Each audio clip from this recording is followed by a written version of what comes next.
Be ready. 10 seconds to go.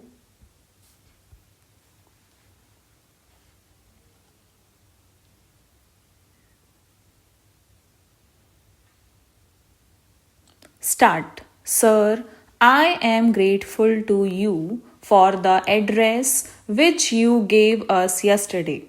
It showed how hard the Prime Minister had bargained and tried to get good terms from the six of the European Economic Community. We are grateful to him for what he did. I must, however, confess that the ultimate picture which has emerged is hardly satisfactory. Each group of countries is somewhat differently affected. The Prime Ministers of Canada and New Zealand have stated their views on how the present proposals affect the more developed countries. President Ayub, whose country is faced with problems similar to ours, has stated his views.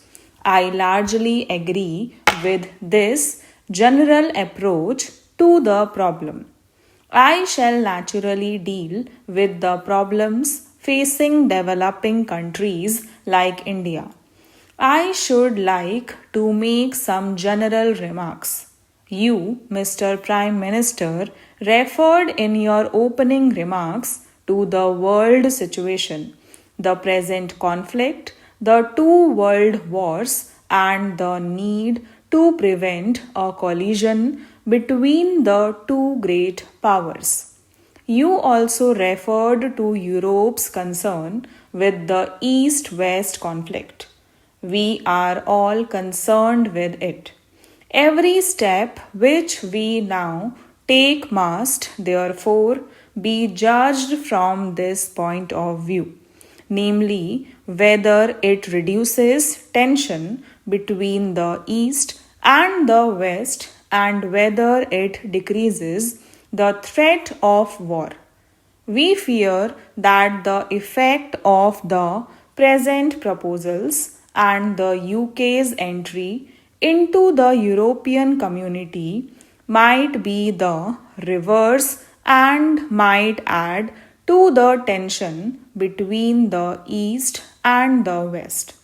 Some East European countries have claimed that the European Common Market will lead to an extension of the NATO alliance. That may not be wholly correct, but it may well result in the increase of tension between the East and the West. The chances of disarmament would grow less. That would be a terrible loss, for disarmament will lead to greater economic progress than the creation or extension of economic communities. These are considerations which should be borne in mind in the context of the wider world situation. Coming to the present proposals, I should like to remind you, Mr. Prime Minister, and other Prime Ministers, that there is need for a new approach of promoting a more healthy relationship between the developed and developing countries. The UN has declared the present decade as the decade of economic development. Declarations have been made in GATT that immediate steps would be taken to fix terminal dates to relax tariff and other barriers and expand exports of the developing countries. Even some members of the six in their agreements with us in 1959 had agreed to practical measures for an increase in our exports. For example, of jute goods and cotton textiles to Germany.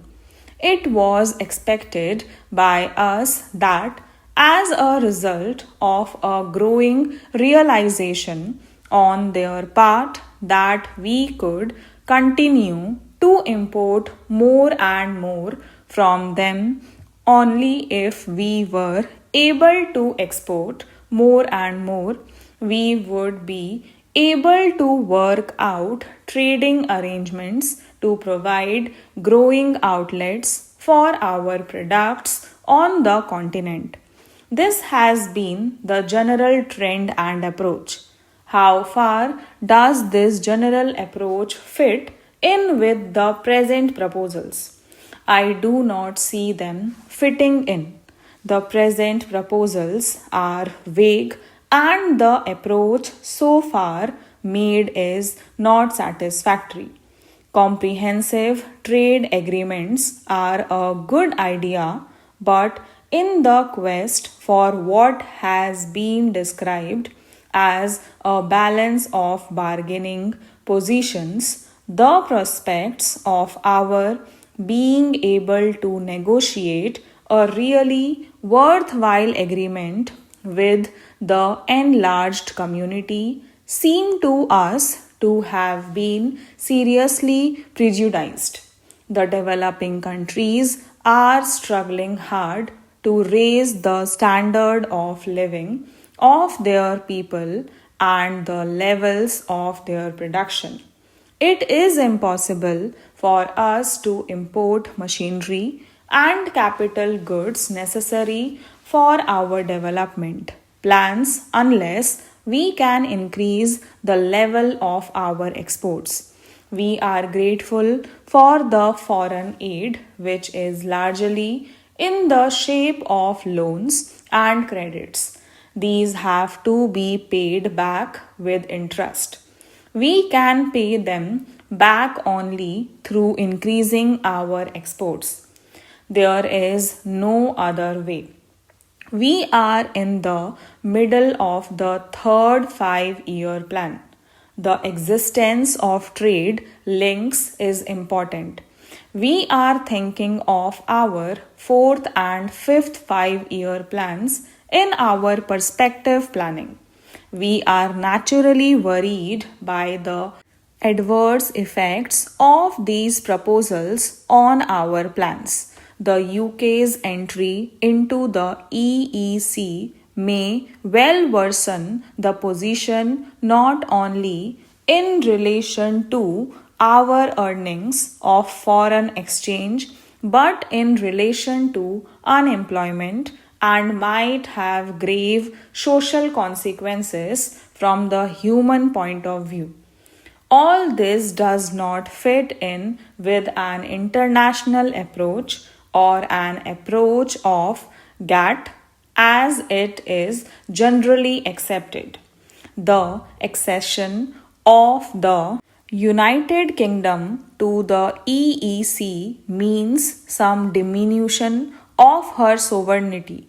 We need not be afraid of that if it leads to a world order. Stop